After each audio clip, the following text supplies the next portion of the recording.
Le jour où j'ai retrouvé mes affaires sur le perron était le même jour où j'ai finalement compris qui était vraiment mon fils. Imaginez-vous rentrer d'un court séjour à Nice chez votre sœur, les clés de votre maison de 30 ans à la main, pour découvrir que la serrure avait été changée. Imaginez voir vos meubles, vos photos, vos souvenirs entassés sur le porche comme des détritus un jour de collecte. Imaginez découvrir l'acte de vente de votre maison, daté de la semaine précédente, avec une signature qui ressemble à la vôtre mais que vous n'avez jamais tracée. À 65 ans, je pensais connaître la définition de la trahison. J'avais tort. Mais laissez-moi reprendre 3 mois plus tôt, quand tout semblait encore normal. Quand je croyais encore que le sang était plus épais que l'eau et que l'amour maternel était réciproque. Mars dernier, mon fils Thomas est venu me rendre visite dans cette maison du 15e arrondissement que j'avais achetée seul en 1994, après mon divorce. Il n'était pas venu depuis Noël, ce qui ne m'avait pas surprise, il avait toujours été distant depuis qu'il vivait avec Céline. Cette fois-ci, pourtant, il semblait différent, plus attentif, plus intéressé par mes affaires. « Maman, tu ne trouves pas que cette maison devient trop grande pour toi ?» avait-il demandé en parcourant le salon du regard, comme s'il calculait quelque chose. J'étais en train de préparer son café préféré, celui que je gardais spécialement pour ses visites. Le bruit de la cafetière italienne couvrait presque ces mots, mais pas tout à fait. Trop grande? Thomas, j'ai vécu toute ma vie d'adulte dans des espaces trop petits. Cette maison, c'est ma liberté. Il avait hoché la tête, mais ses yeux continuaient leur inventaire silencieux. Les meubles anciens que j'avais chinés au marché aux puces, le piano droit sur lequel il avait appris à jouer enfant, les étagères remplies de mes livres de droit et de littérature. Tout ce qui constituait ma vie semblait soudain l'intéresser au plus haut point. « Et ton testament, maman? Tu l'as mis à jour récemment ?» Le café que je buvais avait soudain un goût amer.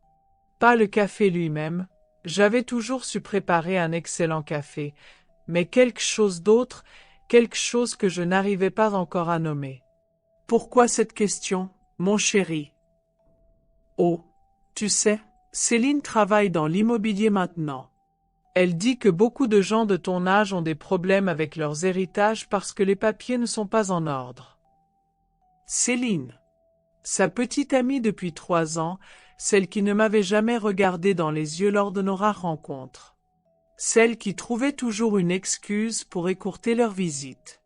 Celle qui, selon Thomas, n'était pas très famille mais qui, apparemment, s'intéressait beaucoup aux questions d'héritage.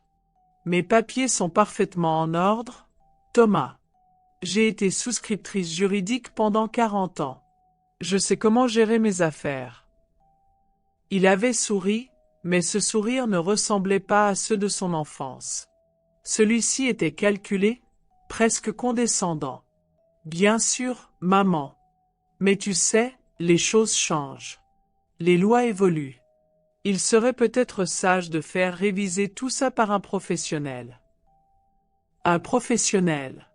Comme si 40 ans dans le secteur des assurances, à éplucher des contrats et à débusquer les fraudes, ne m'avait rien appris. Comme si ma licence en droit obtenue en cours du soir dans les années 80 était devenue obsolète. Ce jour-là, après son départ, j'ai ressenti quelque chose que je n'avais pas éprouvé depuis longtemps. Un instinct. Le même qui m'avait permis de détecter des centaines de fausses déclarations pendant ma carrière. Quelque chose clochait, mais quoi exactement? Les semaines suivantes, Thomas m'a appelé plus souvent. Toujours pour prendre de mes nouvelles, toujours pour me rappeler à quel point cette grande maison devait être fatigante à entretenir. Toujours pour me suggérer, avec une sollicitude nouvelle, que je devrais peut-être envisager de simplifier ma vie. Tu pourrais habiter un joli petit appartement, maman. Plus moderne, plus pratique. Et avec l'argent de la vente, tu pourrais t'offrir de beaux voyages. Des voyages. Comme si à 65 ans, après une vie de labeur, je n'avais plus qu'à jouer les touristes en attendant la mort. Le premier signe concret est arrivé mi-avril. Une lettre de la mairie concernant une régularisation de situation administrative. Des termes vagues, une demande de rendez-vous pour clarifier certains points concernant votre résidence principale. J'ai appelé immédiatement. Madame Dubois? Ah oui, nous avons reçu une demande de changement d'adresse vous concernant. Votre fils nous a expliqué que vous alliez déménager prochainement. Mon fils avait parlé à la mairie de mon déménagement. Un déménagement dont j'ignorais tout. Il y a erreur, madame. Je n'ai aucun projet de déménagement. Oh, c'est étrange. Le dossier semble pourtant complet. Nous avons même reçu une copie de votre nouvelle procuration bancaire. Une procuration bancaire. Les mots ont résonné dans ma tête comme une alarme. J'ai raccroché et j'ai immédiatement appelé ma banque. Madame Dubois? Effectivement, nous avons reçu vos nouveaux documents la semaine dernière. Votre fils et sa compagne sont maintenant co-signataires de votre compte principal. Co-signataires. De MON compte. Sans que je l'ai jamais demandé. Madame, je n'ai signé aucun document de ce type. Un silence. Puis, c'est embêtant, Madame Dubois. Les signatures semblent pourtant authentiques. Et votre fils nous a dit que vous aviez parfois des problèmes de mémoire récemment. Des problèmes de mémoire. À 65 ans, avec un esprit plus affûté que la plupart des gens de 30 ans. Thomas avait préparé le terrain, semé le doute sur mes capacités mentales. Classique. Efficace. Révoltant. C'est à ce moment-là que j'ai compris que j'étais en guerre. Une guerre que je n'avais pas déclarée, mais que j'allais certainement finir. Le lendemain, j'ai appelé Marie-Claire, mon ancienne collègue des assurances Generali. Si quelqu'un pouvait m'aider à démêler cette affaire, c'était bien elle. Après 20 ans de collaboration sur les dossiers les plus complexes, elle connaissait mes méthodes, surtout, elle me faisait confiance. Élise? Mon Dieu, ça fait si longtemps. Comment vas-tu? J'ai besoin de ton aide, Marie-Claire. Je crois que mon fils essaie de me voler ma maison. Un silence. Puis un soupir. Raconte-moi tout. Nous nous sommes retrouvés le jour même dans un café de la rue de Rivoli. Marie-Claire avait pris sa retraite 2 ans après moi, mais elle avait gardé ses contacts dans le milieu juridique. Plus important encore, elle avait gardé son instinct pour les affaires louches. Élise, ce que tu me décris, c'est du vol organisé. Et pas par n'importe qui, par quelqu'un qui te connaît intimement. Qui connaît tes habitudes, tes papiers, ta signature. Elle avait étalé devant nous tous les documents que j'avais pu rassembler. La fausse procuration bancaire, la lettre de la mairie, les relevés montrant des virements que je n'avais pas autorisés. « Regarde ça », dit-elle en pointant la signature sur la procuration.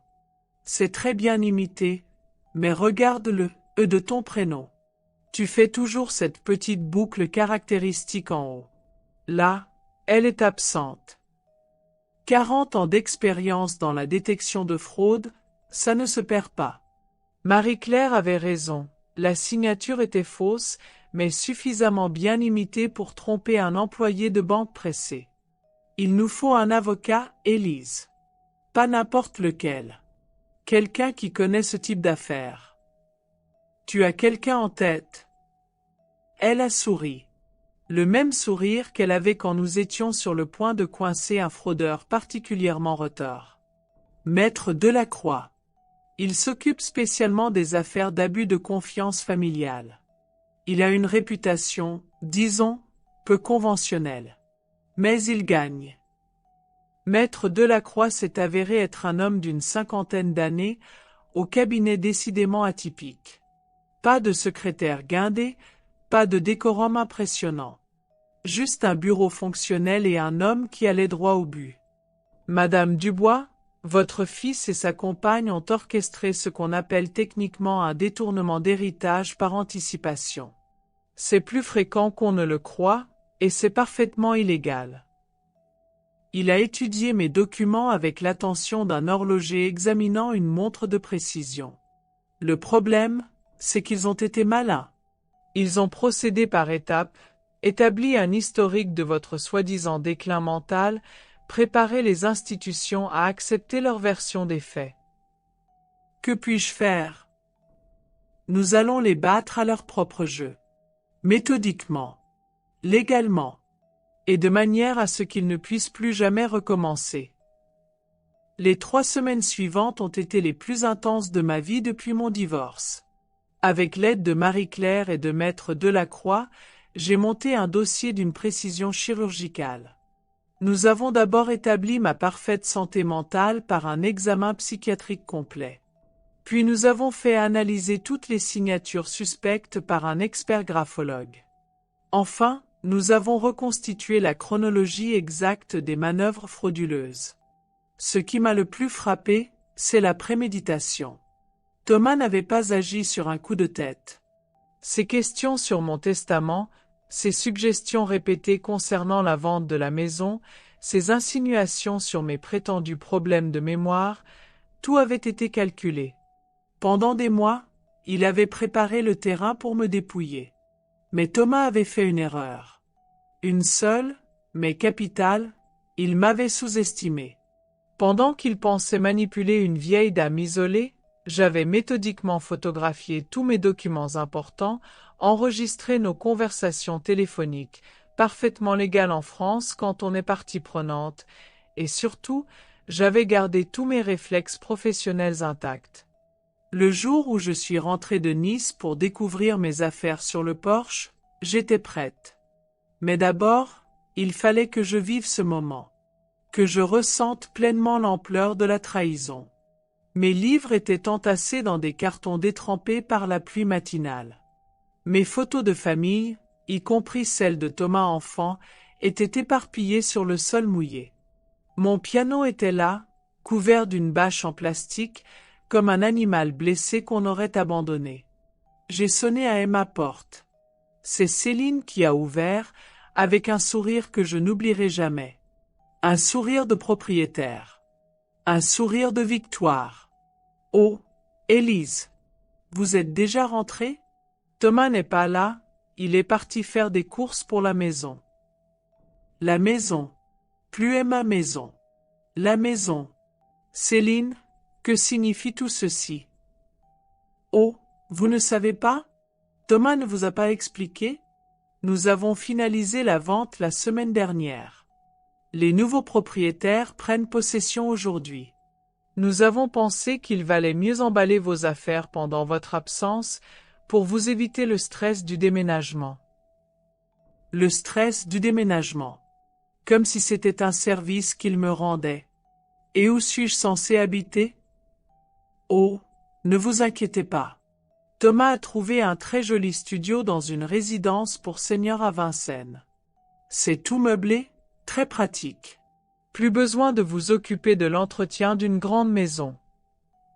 Un studio à Vincennes. Après 30 ans dans cette maison que j'avais achetée, rénovée, aimée. Un studio où l'on range les vieilles dames qu'on ne veut plus voir. Et vous habitez où, maintenant? Son sourire s'est élargi. Ici, bien sûr. Cette maison est parfaite pour nous. Et puis, quelqu'un doit bien s'occuper de votre ancien chez vous. Mon ancien chez vous. Les mots ont résonné comme une gifle.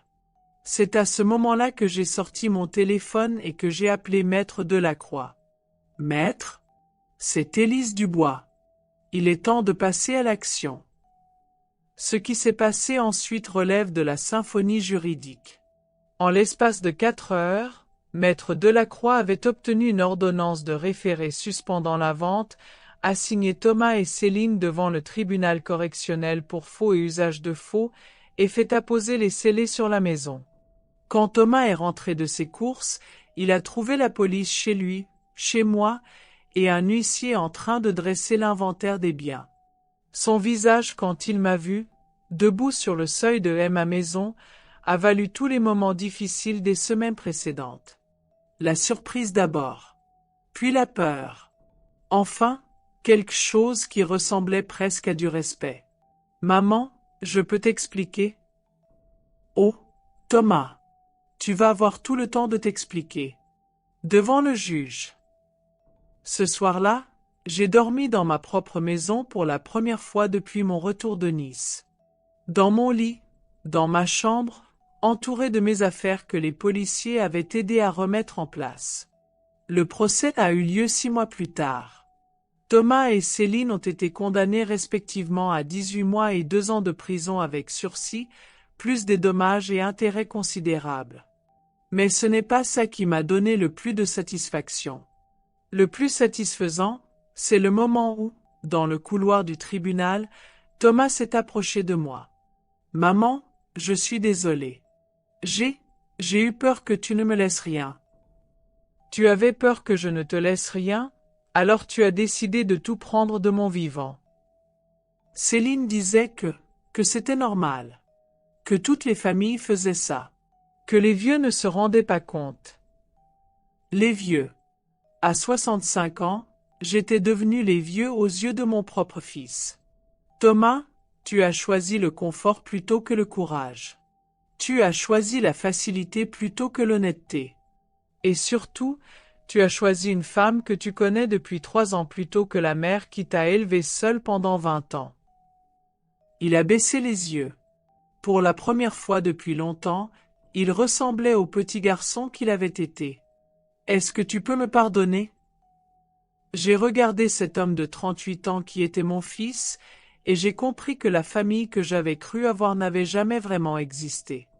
Que l'amour que j'avais donné sans compter avait été pris comme un dû, puis oublié à la première tentation. Thomas, je te pardonne. Mais nous ne sommes plus une famille. 6 mois après le procès, j'ai vendu la maison. Non pas parce que j'y étais obligé, mais parce que j'en avais décidé ainsi. Elle avait été souillée par la trahison, et je n'arrivais plus à m'y sentir chez moi. Avec l'argent de la vente, j'ai fait 2 choses. D'abord, j'ai acheté un appartement lumineux près du Père-Lachaise, avec une terrasse où je peux cultiver mes géraniums et lire mes romans policiers au soleil. Ensuite, j'ai créé la Fondation Élise Dubois pour aider les femmes âgées victimes d'abus financiers familiaux. Parce que ce qui m'est arrivé arrive à beaucoup d'autres. Des femmes qui ont travaillé toute leur vie, économisé, investi, pour se retrouver dépouillées par ceux qu'elles aimaient le plus. Des femmes qu'on fait passer pour séniles quand elles protestent, qu'on isole quand elles résistent. Ma fondation leur offre une aide juridique gratuite, un accompagnement psychologique, et surtout, la preuve qu'elles ne sont pas seules. Que la vieillesse n'est pas synonyme de vulnérabilité. Que l'expérience peut être une arme redoutable contre la cupidité.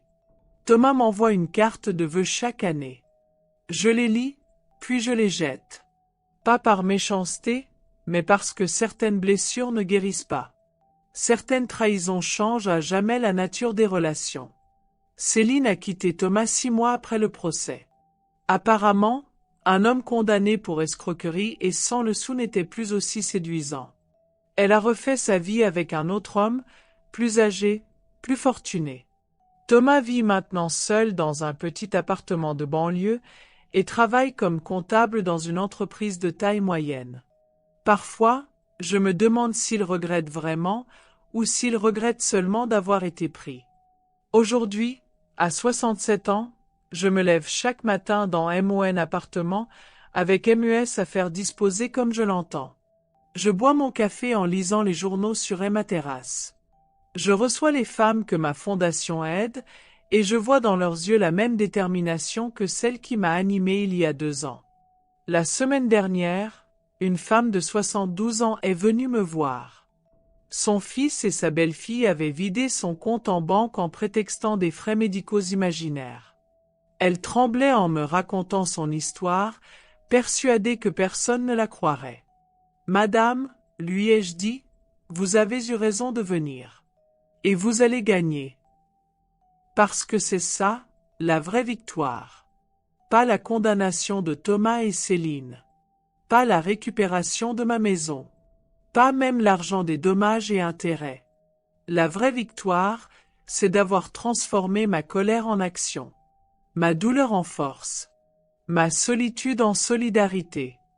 La vraie victoire, c'est d'avoir compris que perdre une famille toxique, c'est parfois gagner sa liberté. Et quand je regarde mes géraniums fleurir sur ma terrasse, quand je lis les lettres de remerciement des femmes que nous avons aidées, quand je me couche le soir en sachant que demain sera un jour choisi et non subi, je me dis que ce fils qui m'a trahi m'a finalement rendu le plus beau des services. Il m'a appris que l'amour véritable ne vient pas du sang, mais du respect. Que la famille se choisit autant qu'elle se subit. Et que la meilleure vengeance contre ceux qui vous sous-estiment, c'est de leur prouver à quel point ils avaient tort. Aujourd'hui, je ne suis plus la mère de Thomas. Je ne suis plus la victime de Céline. Je suis Élise Dubois, 67 ans, fondatrice d'une association reconnue d'utilité publique, propriétaire d'un appartement que j'adore, et femme libre. Et ça, c'est un héritage que personne ne pourra jamais me voler.